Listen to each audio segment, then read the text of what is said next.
Emily Carter stood still in the middle of her small apartment, staring at the envelope in her hand as if it might disappear if she didn't move, but it didn't, and the red letters stamped across it, "Past due," felt heavier than the paper itself, pressing on her chest, tightening her breath. Outside, the evening rain tapped softly against the window, a slow, steady sound that only made the silence inside louder, and she glanced around at the space she had tried so hard to keep together. The neat couch, the tiny table, the books stacked carefully as if order could somehow protect her from reality, but it couldn't, because the truth was simple and sharp. She didn't have the money, not this time, not after her hours were cut at the bookstore, not after choosing groceries over bills more than once, not after telling herself every week that things would get better soon.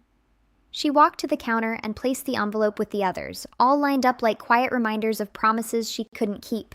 And for a moment, she closed her eyes, thinking of calling someone, anyone.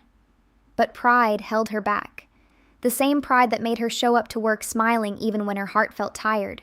The same pride that told her she had to fix this on her own, even if she didn't know how. Then came the knock, soft but clear, cutting through her thoughts like a sudden change in the weather, and her body froze before her mind could catch up. Because she knew that knock, she had been expecting it, dreading it, and hoping at the same time that maybe it wouldn't come, but it did, right on time, steady and patient, just like the man standing on the other side of the door.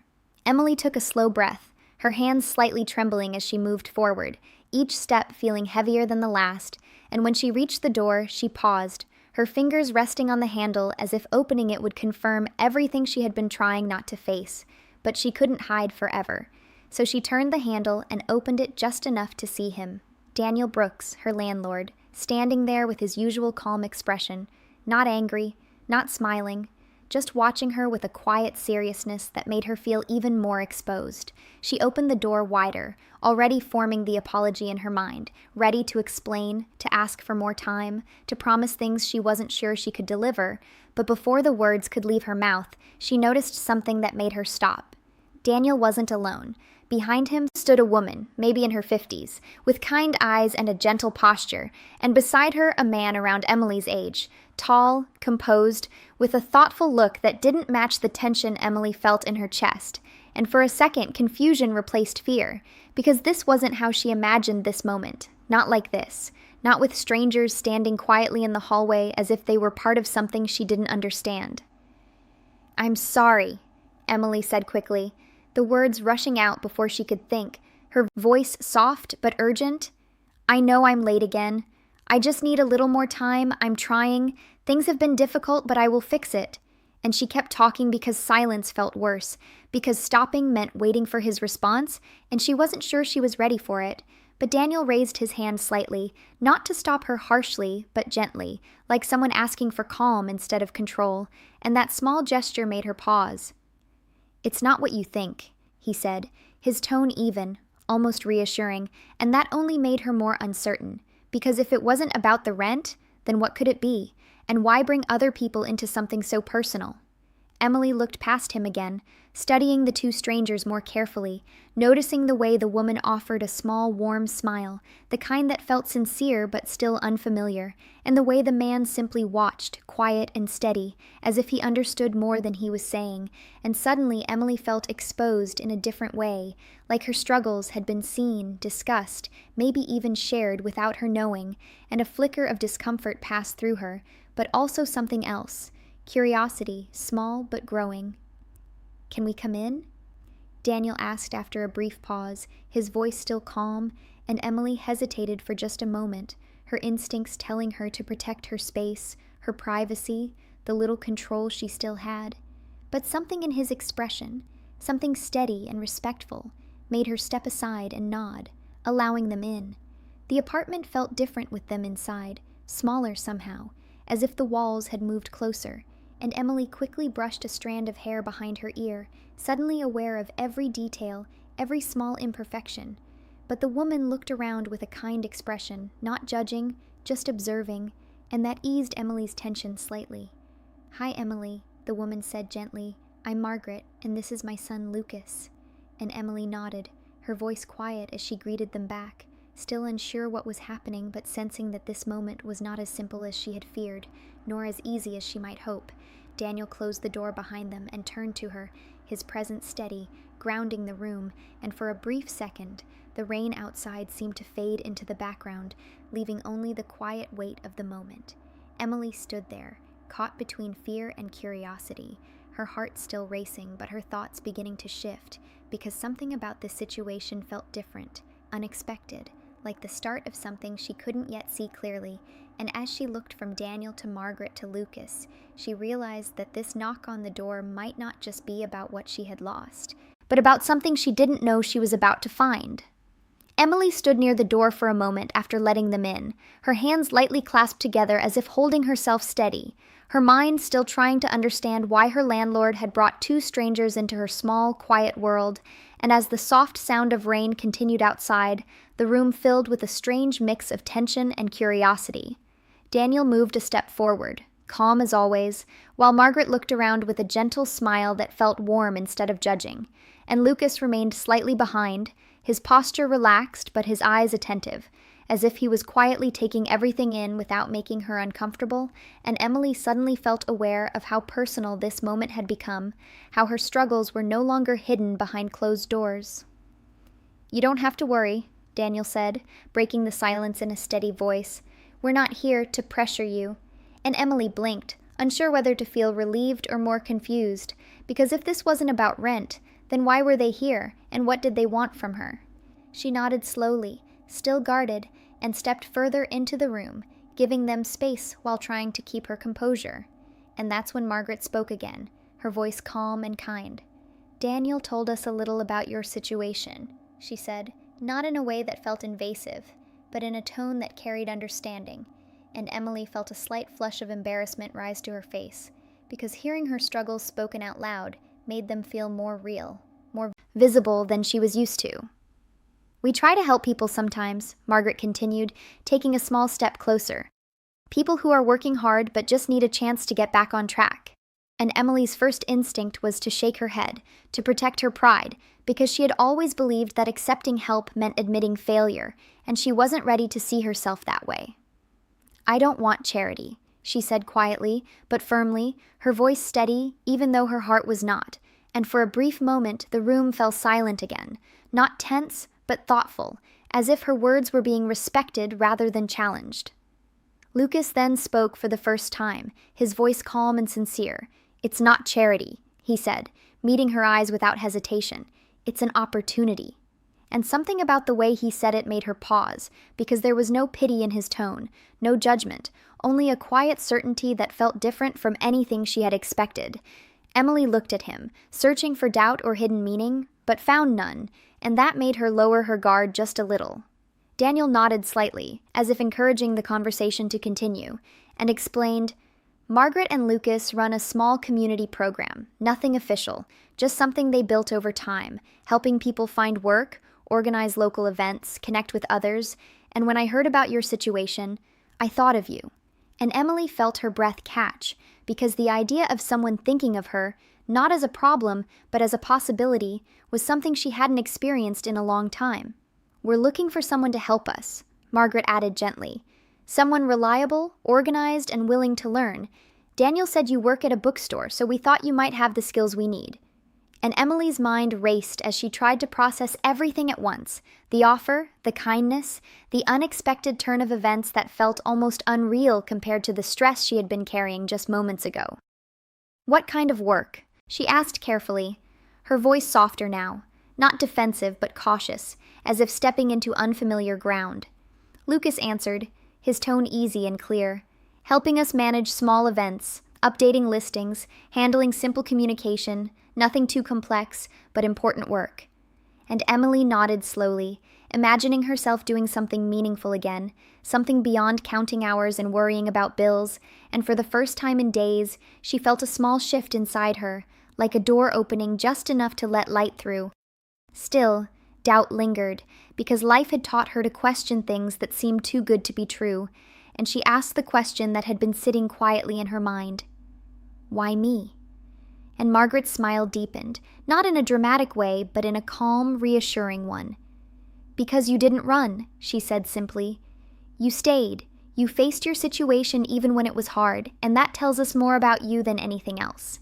And Emily felt those words settle in her chest, not heavy like the bills on her counter, but steady, like something she could hold on to. She glanced briefly at Lucas again, noticing the way he seemed to understand the moment without needing to speak, and there was something in his presence that made her feel seen, not for her problems, but for who she was beneath them. Daniel stepped back slightly, giving her space to think, and the room grew quiet again, but this time it wasn't uncomfortable, it was filled with possibility, and Emily realized that this moment, this unexpected visit, was offering her a choice, one she hadn't expected to face tonight. She looked around her apartment at the small life she had been trying to protect, and then back at the three people standing before her, and slowly, carefully, she nodded, not fully confident, not completely free of fear, but willing to take a step forward because something inside her, something she had almost forgotten, was beginning to rise again, and as she agreed to try, to see where this opportunity might lead, she felt a quiet sense of hope return, fragile but real, and for the first time in a long while, the future didn't feel like a closed door, but like a path she might actually be able to walk.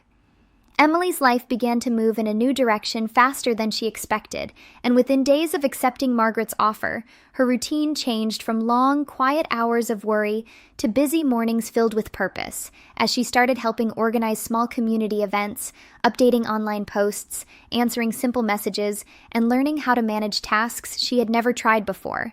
And even though everything felt new, she found herself adjusting quickly, because the work gave her something she had been missing for a long time. A reason to get up without fear sitting in her chest.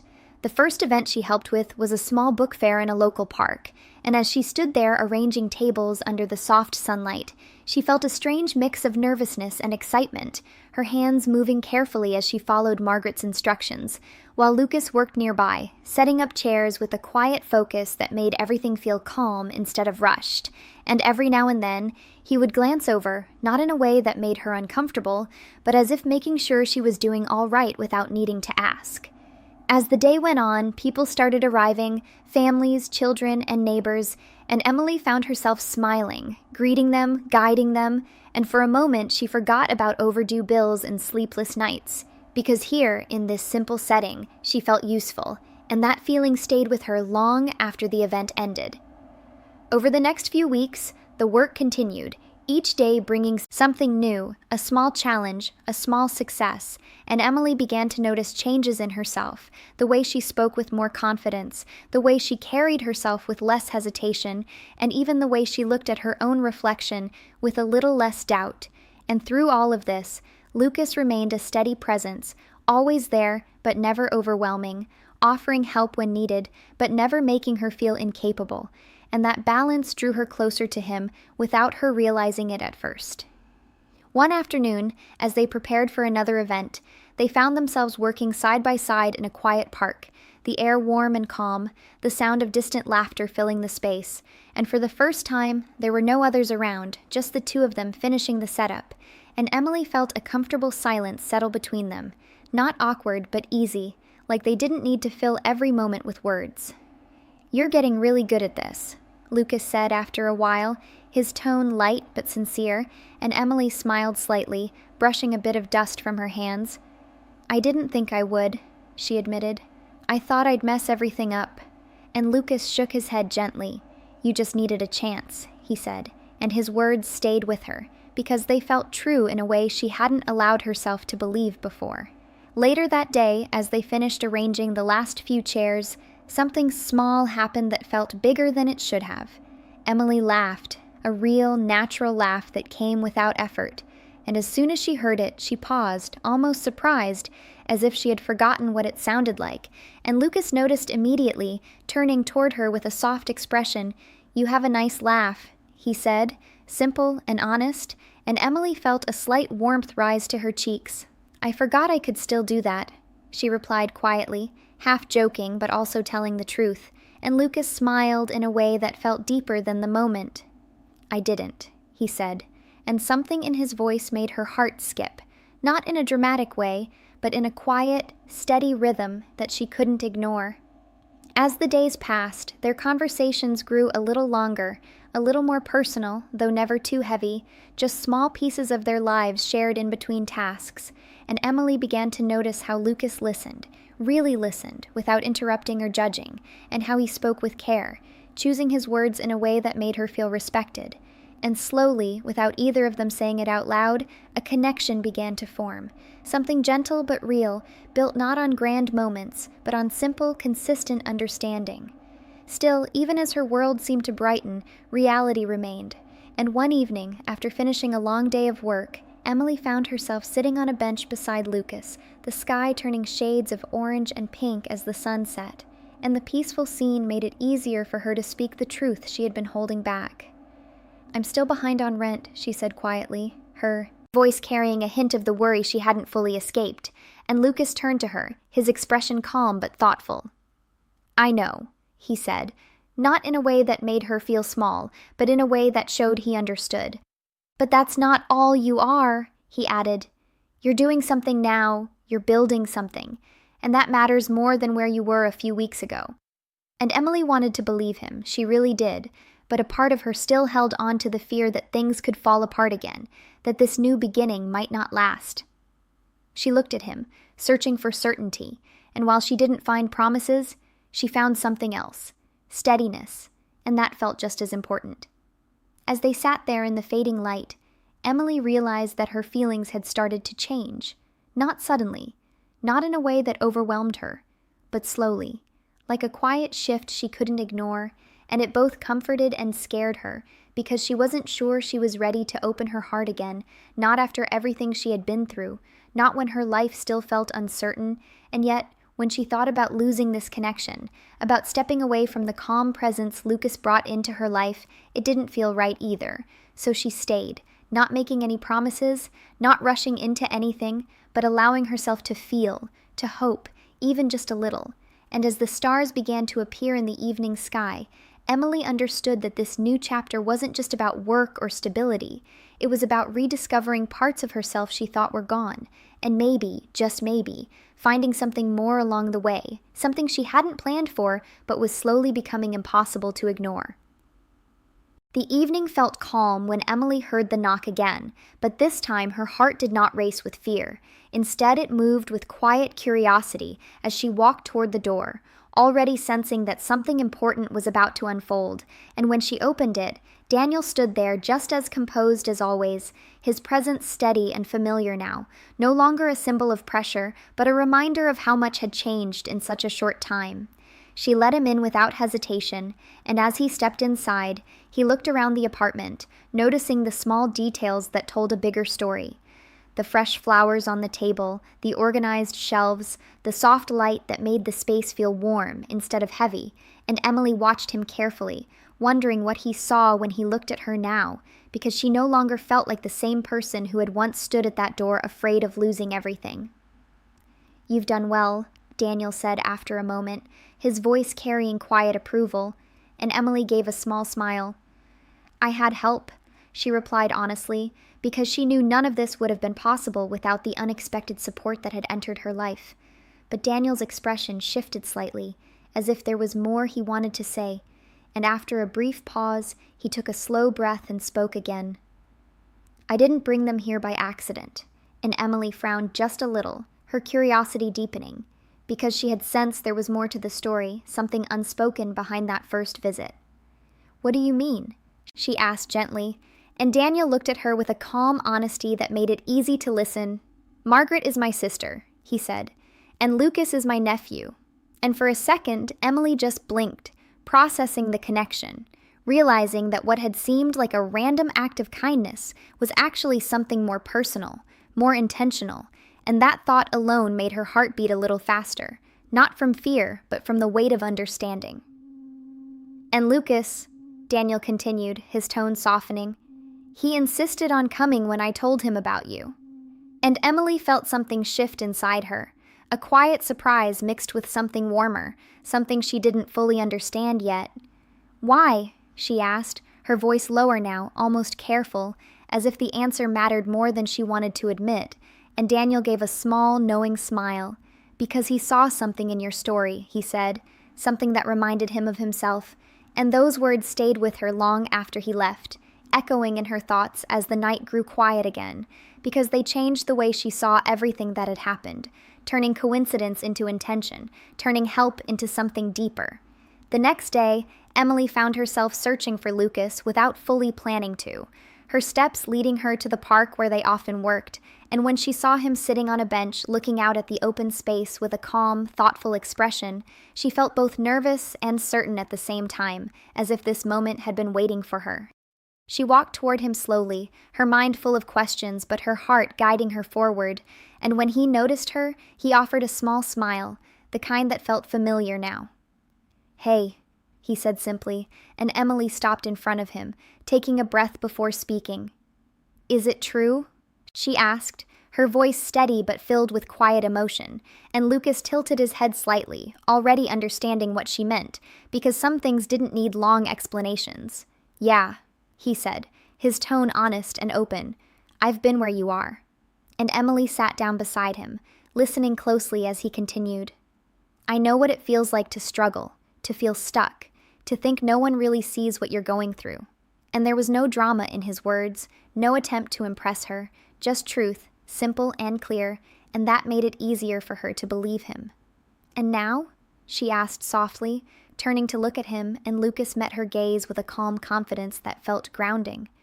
"Now I see you," he said, and the simplicity of those words carried more meaning than anything else he could have said, because in that moment Emily felt understood in a way she hadn't experienced before, not judged, not pitied, just seen for who she was, and her eyes filled with tears, not from sadness, but from the release of something she had been holding inside for too long.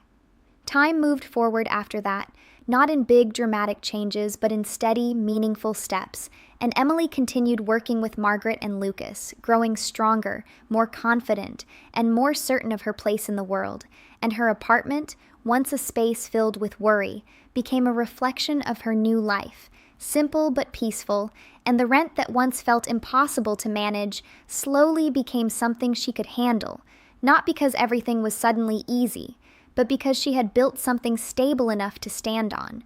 Her connection with Lucas deepened naturally, without pressure or expectation, built on shared understanding and quiet support, and while neither of them rushed to define it, the bond between them became clear in the way they spoke, the way they looked at each other, and the way they stood side by side through both good days and uncertain ones. One evening, as Emily stood by her window watching the sunset paint the sky in soft colors, she thought about how everything had started, with a single knock on her door, a moment she had feared, but that had turned into something she never could have predicted, and she realized that sometimes life changes not with loud events or sudden luck, but with small acts of kindness, with people who choose to care, and with the courage to accept help when it's offered.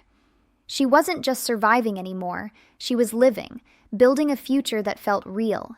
And as she turned away from the window, her phone buzzed with a message from Lucas, simple and warm, asking if she wanted to meet at the park. And Emily smiled, a quiet, genuine smile that reflected everything she had gained, and as she picked up her keys and headed out the door, she carried with her a sense of peace and hope, knowing that sometimes the hardest moments lead to the most meaningful beginnings, and that love, in its quiet and steady form, often arrives when it's least expected, but most needed.